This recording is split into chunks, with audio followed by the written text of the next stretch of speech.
Hello, and welcome to the online version of Fundamentals of Public Speaking, also SPH 107. I am the instructor for the online course. My name is Charlotte Canady Slater, and I am extremely excited about getting ready to jump into a hopefully high energy and productive and successful spring term. At this point, I would like for us to review the syllabus for the semester. The spring term, as you probably are aware, is about a week and a half or so shorter than the 16 weeks we generally typically enjoy for the fall semester. So we are still covering the same amount of information, the same content, and it shouldn't feel hurried or anything like that, but we do have a little less time, but we should have no problem meeting our benchmarks and our objectives and you securing successfully the learning outcomes for the course. So I'm going to go over, hopefully you've had an opportunity at this point to review the syllabus. I did have to make a change, and that's why this particular chat is being submitted to you a little late. The college did not actually secure the text that I requested last fall for this term. The publisher was correct, but it was not the actual textbook that I had hoped for us to use. So, to that end, there is not the MindTap electronics, the software that supports a lot of their textbooks by Cengage. We will not be using MindTap. So don't worry about trying to access that or get into it, because there is no link for our course for you to use an access code that may have accompanied your textbook. So the textbook you should have would be the text Speak, and it has the little 4 exponent for the 4th edition, and it is by Kathleen Verteber, Deanna Selno, and Rudolph Verteber. It is copyrighted 2018.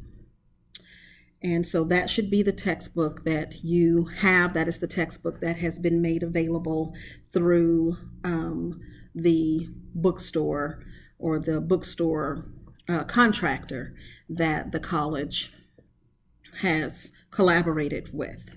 So just the looking at the course description, and I'm going to look along at this along with you. Hopefully you are able to access this. I would hope open it and have it opened as we go over it. I am not going to do an exhaustive review, but there are some particulars that I know that need a little more emphasis, and so I want to make sure that I go over those things.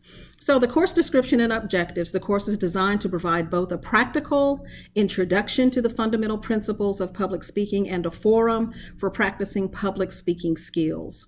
Through a variety of instructional strategies, students will learn the processes by which effective speeches are developed, prepared, and delivered. And then you'll see the chart here that talks about our outcomes and objectives. I just want to hone in on the outcomes. And the outcomes tell us that you are going to understand the historical foundations of speech and rhetoric. You'll understand the various components of public speaking, including audience awareness, purpose, nonverbal communication, and delivery. You'll also become more aware of ethical principles involved in public speaking, and you should be, at the conclusion of the course, able to demonstrate competence in making oral presentations with confidence and without speaker apprehension. So, based on your understanding, your own definition of speaker apprehension or public speaking anxiety, however you define that for you, and that is sort of the diagnosis. What we're wanting to work on is mitigating your symptoms. And those symptoms might include accelerated heart rate. It might be that your palms become sweaty or you begin to perspire. You may stutter or stammer, where ordinarily in regular conversation you don't have any type of speech impediment. You may speak very quickly because you're trying to get through the information so that you can be done with, speaking in front of people. There are all sorts of things that people do. There are symptoms that are a lot more severe. I have had people who have fainted. True story, just fallen head first because they were so tense and really anxious that they actually passed out. So it's not that deep. It's not that, we don't want anybody passing out. And so we're going to talk about some coping strategies and some things to help you along the way. In 14 and a half weeks, you're not going to be cured of these things, but you should feel better, more confident, more relaxed in the approach of speaking in public and having command of the topic, having command of the audience, and being more engaging. And that's really what we're going to focus on in the class. There are a number of things in the syllabus that are related to the student handbook, which I believe is available to you through the college online. But just some basic things that I want to talk about is academic integrity and honesty and misconduct. You want to make sure, with particular emphasis on any subject where you are researching.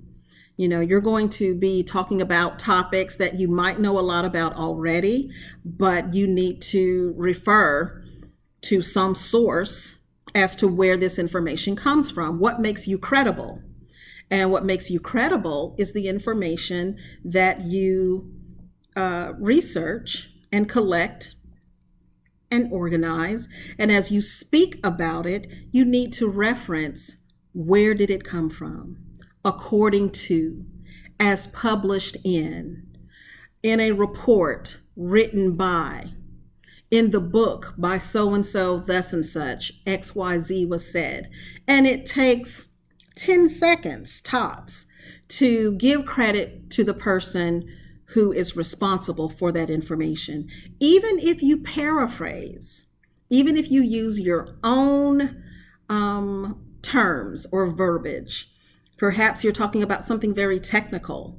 If you were to talk to me about physics or chemistry, I don't know a lot about those subjects. So for you to put it in layman's terms, in lay terms where a lay person or a regular person could understand, you may have to paraphrase so that you can connect with the audience members. Even when you do that, you must still cite the source. You must still tell your audience, where did that information come from? That is someone else's intellectual property, and it is protected, and it should be respected. Many of you will go on, complete your program with the college, go ahead and finish a 4-year degree. You may later have ambitions to work on a master's or specialist degree, perhaps even a PhD, a doctorate, and then you will be published and you will want credit for your work.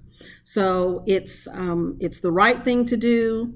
It is illegal, really. People could, they can sue you for representing their work as your own. And so I want to make sure that we are honest in the representation of the work that we've done. It takes nothing away from you in terms of the fact that you found it. You did the research and you located the information and you knew how to use it, to make your case or to explain or describe something. But there again, even in putting it in your own words, you must give credit to the source or the author who has published that information. So, we have here about academic misconduct that includes cheating, plagiarism, fabrication. Please don't make up facts. There should be plenty of information if you want to use statistical data for you to actually secure as opposed to making something up. Okay, and aiding and abetting academic dishonesty. So maybe you didn't do something directly yourself in your own work, but you helped someone else do something that is not academically honest. You could be on the hook for that. And the consequences for that type of behavior can be minimal or very severe. Acts of academic misconduct may be punishable by one of the following: a letter of academic misconduct placed in the student's folder, the lowering of a final grade, academic discipline resulting in the loss of scholarships, non-participation in academic-related activities, temporary suspension from the college, expulsion from a class resulting in a failing grade, or expulsion from the college. So it's just not worth it. Do everything above board and, follow the rules. You'll feel better about it, and it's just the right thing to do.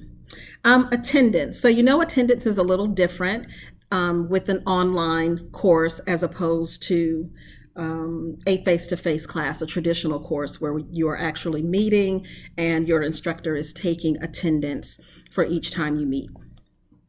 What I typically do with the online section is, as I make assignments for certain things that will be due, on a due date, that will count as a class meet.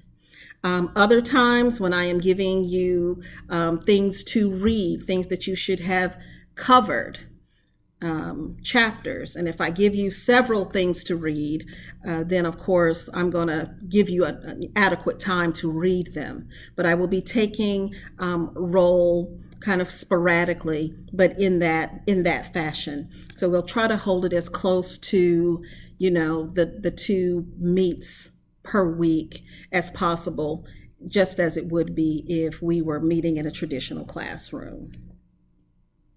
Our statement on harassment or discrimination: make sure that you are not a person that falls folly to anything like that, and that if it does occur, that you report it immediately to an administrator. Please don't engage in that type of behavior, but do also not allow yourself to be victim if you feel like you're on the receiving end of any type of unwanted or undesired attention, approach, and so forth. Persons with disabilities, ADA, of course, is federally governed. And so if you require certain accommodations, make sure that you have that documented, and that if it somehow impacts your participation in this class or any other class that you may be taking online or on campus, that your instructors are aware, so that we can make sure that we follow the guidelines for that particular disability or impairment that may impact how you complete assignments, engage in activities, and so forth.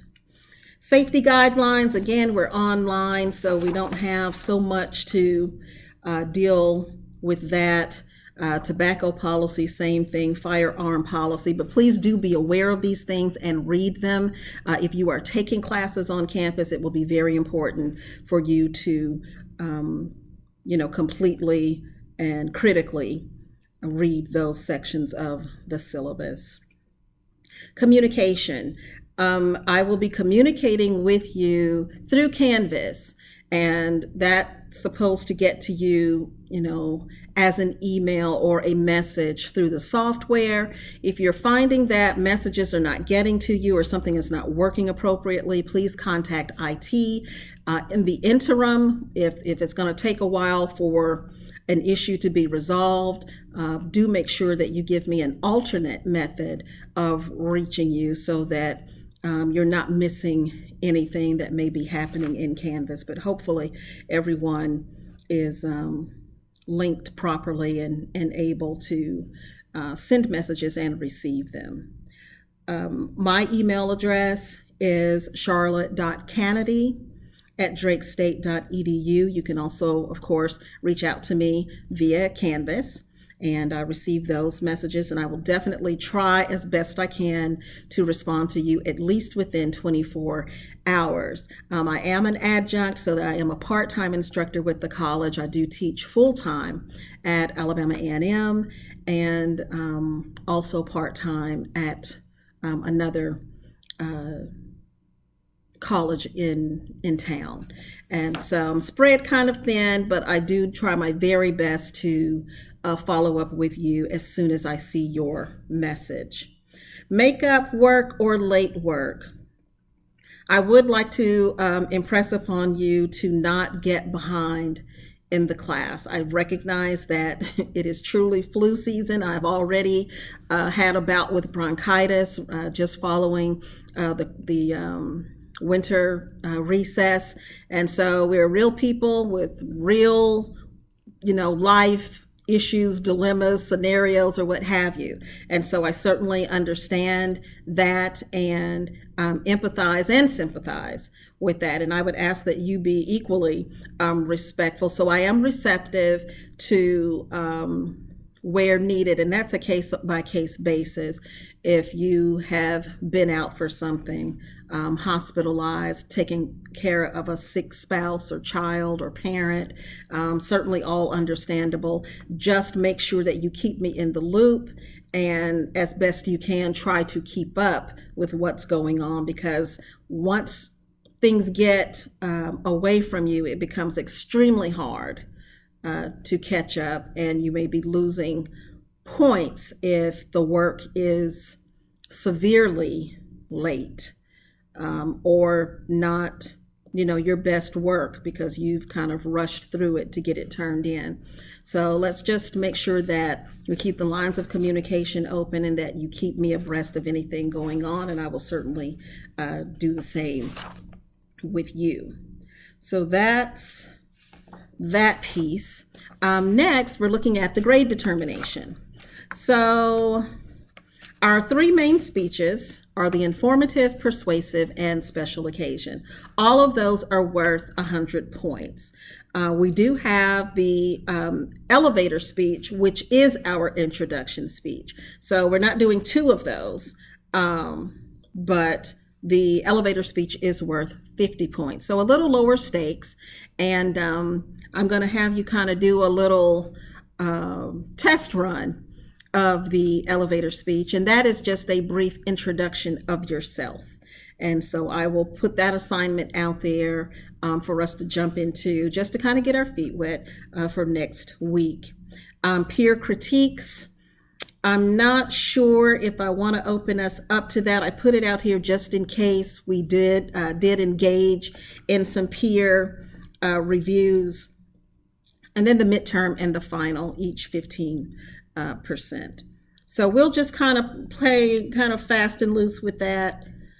And if I make any amendments to that, I'll certainly let you know in enough time to make any necessary adjustments if we need to do that. So the grading is conformed to the college's policy, and an A is a 90 to 100, a B would be an 89 to an 80, a C is 79 to 70, a D 69 to 60, an F is a 59 or lower.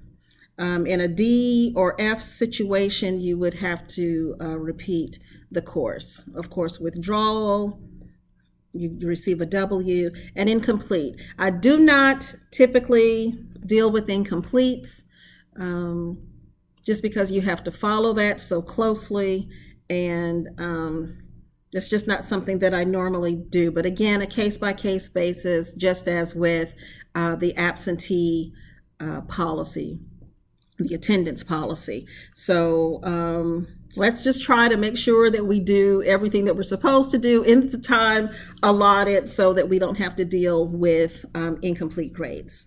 Mind tap. So we will not be using mind tap. Okay, so I didn't take that out because I do hope that whether it's the summer or fall of 2020, we will be able to use the textbook and MindTap integrated software, the technology, um, as well for the class. But this is not going to be applicable to our class, nor the on-campus class this semester. Assignment description. So the speeches. Let's talk a little bit about those. Our introduction or elevator speech, 2 to 3 minutes. The impromptu speech. Impromptu is what? A speech that you don't necessarily prepare for, right? It's just right off the cuff. Okay.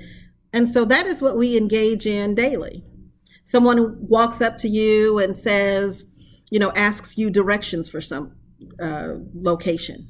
Well, you could not have necessarily anticipated that would happen, but you are prepared with an answer. You are prepared to respond. And that speaking is an impromptu speech. You do have an answer, and it's not a prepared answer, but you are in a position to reply. So we do that daily. The informative speech, 3 to 5 minutes, a little higher stakes because it is worth 100 points, whereas the introduction or elevator is worth 50 points. Persuasive speech, 5 to 7 minutes. Okay, so they go up in terms of length, right? And of course, the two that are the longest are going to be informative and persuasive. Special occasion, still 100 points, but it's a much shorter presentation. Because typically if you're giving a toast or presenting an award or accepting an award, you don't spend a lot of time. If you watch the, Academy Awards, the Golden Globes, the Oscars, they'll start playing the music on you if you run too long, right? So very short. I have had people to accept the Heisman. I have had people to accept a Grammy, all sorts of things. Be very creative with that because you don't have many rules at all. I just kind of leave you to your own devices. I would prefer if you not eulogize anyone, particularly yourself. That is so morbid. Please don't eulogize yourself. But have fun with that assignment. It's one of the ones that I enjoy most because I get to see more of your natural personality and you are less scripted. Generally, students are not as nervous. They seem to be more confident about that because they get to insert some of their humor and again, personality and things of that nature.